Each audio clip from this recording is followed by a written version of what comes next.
So let's get into the first part of it here, and we're starting with Tom Brady and what they did against the Raiders. And, I was kind of hoping this was going to be a closer game because I think the Raiders do actually do some good things, but just defensively they could not stop Tom Brady. And so specifically we're going to look at his first 2 touchdowns because I think the first touchdown is really interesting in 2 respects because it's like, wow, Tom Brady, he's back. He's doing stuff we haven't seen in a few years. And then here's Rob Gronkowski, who started off this year incredibly slow. And now you're thinking, okay, maybe he's getting back to what we saw a few years ago. So let's just start there, Chris, and let's start with that first touchdown, and we can just go from there. But Brady's throw to Gronk in the end zone. Well, I think to your point and what you're saying right there, like I think it's fair to say now, especially after this second game, we saw little inklings 2 weeks ago against the Packers to go, well, Gronk kind of looks good.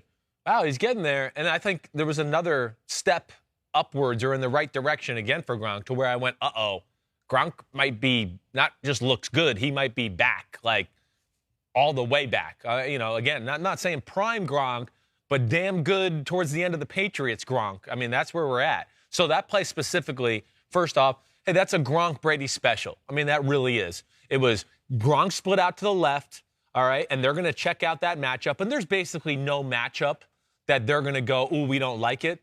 It might have been simple as as long as it's man-to-man, you and Gronk just figure it out. Oh, it's a linebacker. Maybe you want to run a slant. Maybe he's playing the outside. Oh, it's a DB and he's playing the inside. Run the fade. I don't know if it's called or if they figure it out at the line of scrimmage, but there's a concept to the right on the bunch right, and then he's got Gronk split out to the left all by himself.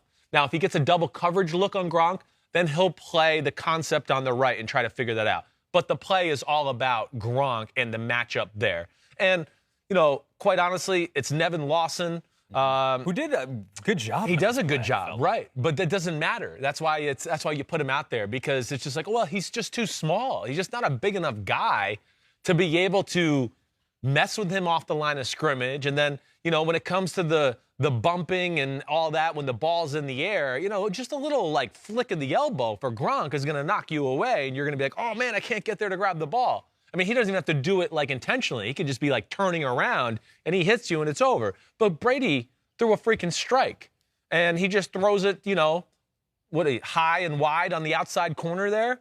And there's no chance for Nevin Lawson. None at all. And then they make it look so easy. Brady threw the ball phenomenal in this football game. I mean, I could see why Chris Goodwin had a broken finger, on his touchdown catch. Threw a freaking laser. I mean, a laser. Brady is throwing it as confidently and as good as I've seen him throw it. I'm telling you, in a few years, it's that good. And not that it was that bad last year, but it's the confidence right now and just letting it go and going, damn, I'm going to let it go. I'm not worried about, it might be an incomplete, or I don't want to throw this deep pass because it'll be incomplete and who knows what happened. I really like that aspect. So but why it's awesome. is that just better weapons and confidence in the weapons? Is it Bruce Arians being like, because he's telling him to hang in the pocket longer? Is it just like, hey, if you get beat up, you're going to get beat up. Don't worry about it, Tom? Why has he changed? I think it is all about Bruce Arians and Byron Leftwich. I do. And, of course, Brady deserves credit, too, for adjusting what he has done or how his mindset of playing the game. But I don't know if you saw in my notes. But the one thing I wrote was just that Bruce really increased Brady's confidence level to throw the ball down the field and be more aggressive. And he did it the right way. He, as you've heard me say before, and in this game it held true too, when they have the tight end or 2 tight ends in the game, or sometimes they even have 3 tight ends in the game, they usually keep in a 6 or 7 man protection and then go, hey, Tom, you're protected, and you're 43. I understand Brady's going to be a little looking over his eye when you're 43 and getting hit a lot. You're protected. Just trust it, big boy. We'll make the right scheme downfield, and the worst it'll be is a one-on-one, and you throw it up to a Gronk or a Mike Evans, and we like our chances because we don't feel like that's 50-50. We feel like it's 80-20. You know what I mean? And I think they built his confidence that way, where Brady in New England, not that they didn't have that element of their offense, but they were more like, hey, this is our play, and if that big shot downfield just presents itself, we'd like you to throw it down there. Tampa is more of, no, this play is to throw it downfield, and we're going to block it up, and we want you to really think throwing it downfield. And I feel like they built his confidence up that way now to where Let's talk about the next touchdown pass we were going to talk about on what the happens, because that doesn't happen last year. 33-yard to Scotty Miller. Right. This ball, by the way, and Pete notes here, traveled 55 yards in the air. With ease. Brady's longest completion since week 1 of 2017. There you go. Right. So that's what I mean. This throw does not even happen the last few years for Tom Brady. He wouldn't even have attempted it. When he threw the ball, Scotty Miller is not open. I mean, they're about even as far as him and Nevin Lawson at that point. So if you're watching this on YouTube, you'll see our little dots moving. It's basically like a trips left formation. They motion in the outside receiver just a little bit, but it's all goes, as you could see, right? It's 3 go routes, except Scotty Miller was in a little tight, so it's like a wide release go route. But the other thing here, too, Amon, see that 87 dot there on the 40-yard line? There's the tight end. They kept him in the block. So it's a 6-man protection once again. So Brady, he's gotten to the point now where they're like, hey, we're going to protect you. Don't worry. Don't peek over your shoulder or anything like that. And if you see one-on-one, let it go. And he's letting it go. And that, I mean, Brady, again, I've said it before. I'll say it again. His arm is an all-time arm. Yeah, I know it's not Brady and Mahomes and Rodgers and Brett Favre, but it is special. And just that throw there itself, high, effortless, spinning hard, on the money, touchdown. I mean, I didn't even know Scotty Miller could run like that, but that, I think, is a great example of what Bruce Arians and Byron Leftwich have done to kind of nudge him to be a little bit more aggressive this year. There was one play, and you've been critical of Tom in the past, not because you're critical of Tom, but I think you're more critical of the amount of love that heaped on Tom That's Brady. What it is, right. This happens to me sometimes, too, where it's like you're like, oh, you're a contrarian. I'm like, no, I still like the player. Right. I just don't like him as much as everyone's saying that we should like the player. Yes, right? Yes. And so I think that's what you're trying to say, but you've got some support. You've got some support from Peyton Manning. Oh, did you see this? I did see this. So he's got to show details. I think it's over on ESPN or ESPN+. Yeah, it's a great show. I really like it. NFL Films involved with it, where they look at a specific play in a game and Peyton breaks it down. Yep. He took a play from this game with Rob Gronkowski over on the sideline. Right. Well, it's 2 games ago. It's the 2 Packers games game, ago. remember. Okay. Don't forget. 2 games ago. Right. So Gronk was over on the sideline. Right. And Mike Evans was kind of in the area as well. They got like a hitch route to the right. Like it was 6 yards, turn around, and then Gronk at the tight end on the left running across the field about 10 to 15 yards behind where Mike Evans is. So I bring this up because it's like Tom has been throwing the ball great, but has some of it been fortune? Because Peyton Manning, at least on this specific play, pointed out that he thought that Tom Brady was throwing to Mike Evans. Rob Gronkowski happened to be in the area. If you got Twitter or whatever, go check it out on the NFL. Check out Twitter. Just the clip. Yeah, just check out that clip on Twitter. That's all you got to see. And he thought that in this situation, Tom Brady got a little lucky, which maybe he can do more in this offense than he could get away with New England. Well, yeah, he certainly, hey, listen, I mean, yeah, he's got big-time talent around him. I mean, it'd be hard to argue, there's not too many teams you can sit there and go, all right, Gronk, Mike Evans, Godwin, Scotty Miller, Leonard Fournette and Jones are running back. I mean, they can match up with anybody as far as that's concerned. I don't agree with Peyton Manning. I don't. Now, do I love that, like, just from the, stir some crap up a little that Peyton Manning called out Tom Brady and all of that? And then, in that video, called him out on the 4. And called him out on the 4 thing, and it says he never admits he's wrong. And he goes, oh, here we are with these Zoom interviews. You don't have to answer any questions, tough questions anymore. Kind of did. Which is very real. Yeah, that is real. That's a real point. But he did pile it on to Brady. Yeah. And I don't agree with him. I really don't. I understand what Peyton's trying to say, because he's thinking Brady mixed up with Mike Evans and should have ran the go down the right sideline, and that's what Brady was still thinking he might do. And he threw it there for Evans, and Gronk just happened to be running across. But here, there's a few things. First off, this is an across the field read. So he's going, there's one receiver to the right in Mike Evans, and then there's tight end, receiver, and he's going to go to the right and then slowly go across the field to the left. That's his reads, right? 1 to 2 to 3 to 4, and he's just going to go right to left. Well, first clue is to tell me that it was intentionally for Gronk. Gronk is running over to that point the whole time. Like he knows he's going, I'm the second read. I have to get over there because we're putting that backside corner in a bind. If he played really far off in cover 3, they would have thrown the hitch, right? Mm-hmm. But he came up and was somewhat aggressive, Jair Alexander, on Mike Evans, and now he readjusts. He kind of flinches in the pocket, and you don't see this huge head move, but I believe you see the head move to Gronk, and that's where me and Peyton disagree there. And that to me, I think that was a phenomenal throw. Yeah. So I disagree with Peyton. I love that he called him out a little. That was fun. Yeah. But nonetheless. But Tom's locked in, and that's Tom's locked in, and that's helping them be, one-on-one. Scheme-wise, I mean, are there that many offenses ahead of them in the NFC?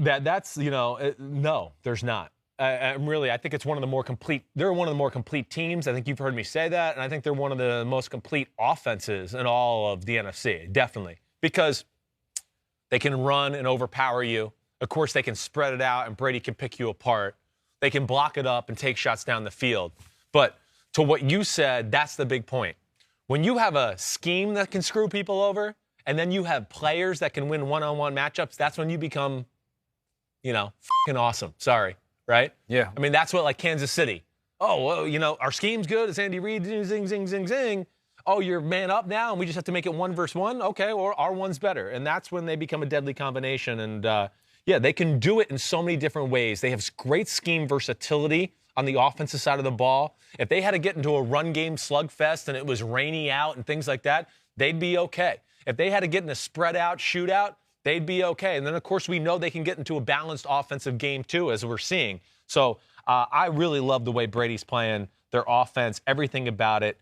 It's really a good look. They're one of my favorite watches on a week-to-week basis. And I want to throw a damn okay onto this team as well. It's not on the offensive side of the ball, but it's on the defensive side. Devin White. Whoa. 11 tackles, 3 sacks, 1 forced fumble, was named the NFC Defensive Player of the Week. This is a defense that I think we saw last year. Yes. It's talented, super talented. Right. But now it appears that they have taken another step forward this year. Did you see that? I do, yeah. I mean, Devin White, he kind of is an example of what you're saying. Like last year we saw talent, but he was a little bit like a chicken with his head cut off at times, or you're like, he's young, he doesn't know where he's going. Oh, he took this fake and he's running 20 yards to the right, the ball's over here, all that. You saw the talent, but I think year 2, Todd Bowles' scheme, him in the NFL, that goes for the secondary players too. Some of the corners last year that blew coverages and things like that. Man, Ahmed, I'm telling you, they're the best team in the NFC. They really are. They are. Again, with the defense they have. Because a week ago, I know, or 2 weeks ago, you said you're almost there. I'm almost there. Yeah. And now you're there. I'm there. I've been saying it since Monday. I've been going, no, they're the best team. You give me them versus Seattle. You give me them versus Green Bay. I'm taking Tampa. Again, just because they can beat you in so many different ways, and they really don't have a weakness to their football team. And their defense, the front seven is special. I mean, their front, again, like their offense, their front four, it's like, you got to play the Ravens and stop a killer run game. They'll be fine. We got to get into nickel and dime because we're playing Seattle and they're going to throw every play. They'll be fine. They can do all of that. And then, of course, Devin White and Levante David in the middle, I mean, they're like the erasers. And it gives them then more scheme flexibility because they can tell their defensive line at times to do crazy shit. Hey, slant this way, this guy twist. Yeah, it might leave a big gap in the run game here, but don't worry. These 2 freaks at linebacker will clean it up. And that's where they're special right now, let alone they're really well coached in their zone coverages. Yeah. And if they got to play a little man-to-man, they have a shutdown island corner. Carlton Davis is no doubt one of the top 10 corners in football. Now, I got to look, and I'd have to make a list to figure out exactly where he is, but he is going to be the next big corner contract you'll see in the next year and a half or 2, where he's going to get $15 million a year, something like that. He's that type of guy. So you think their biggest step just came from the players they had, taking another step, Todd Bowles, scheming up better defense? And them just understanding his defense, too. His defense, it's exotic. It's got a lot of different rules, things like that. But I think, yes, some of those young corners, Devin White, who you're talking about, I think they've got a feel for it now. And, I would just say watch out for the Bucs because they're like some of the AFC teams we see, and there's just no weakness to their football team, and the NFC doesn't have a lot of those. You know what I would say? What? Bowles in this house, got Todd Bowles in this house, got Todd Bowles in this house. Oh. Certified freak as a defensive coordinator. Look at you, kid. That's pop culture for you. Well, look at you. I've been waiting for that one. I've been waiting for the defense. Doesn't know a movie, but he got songs. Got okay, songs. So that's I'll have to revert to that. That's fine. Okay, I think that pretty much puts a bow on that one. Anything Raiders? I feel bad we didn't talk a ton about the Raiders. It's here. okay. The Raiders did a lot of good things. That was a tough matchup for them. Yeah, they're outclassed, and you know the area where they always want to have their greatest advantages is their offensive line, and of course they had the COVID issues, and because it's the Bucs, they couldn't control the game with their run game because you just can't. With Sue and JPP and Shaq Barrett and Nunez Roches is playing really good. And I'm missing the other defensive lineman I wrote down there, McClendon, who they trade for. He's popped a little bit. They're just an immovable force that way, and that really took away a big aspect of how the Raiders beat people. Raiders are good, but it was a tough matchup. They're outclassed by the Buccaneers. It wasn't a game, I think you saw this in my notes. I didn't write like, oh, the Raiders played bad. They just got slowly worn down by a better football team, and that's all there really is to it. Hi, I'm Mike Tirico, and thanks for watching. Make sure to hit subscribe for the latest news and highlights from NBC Sports.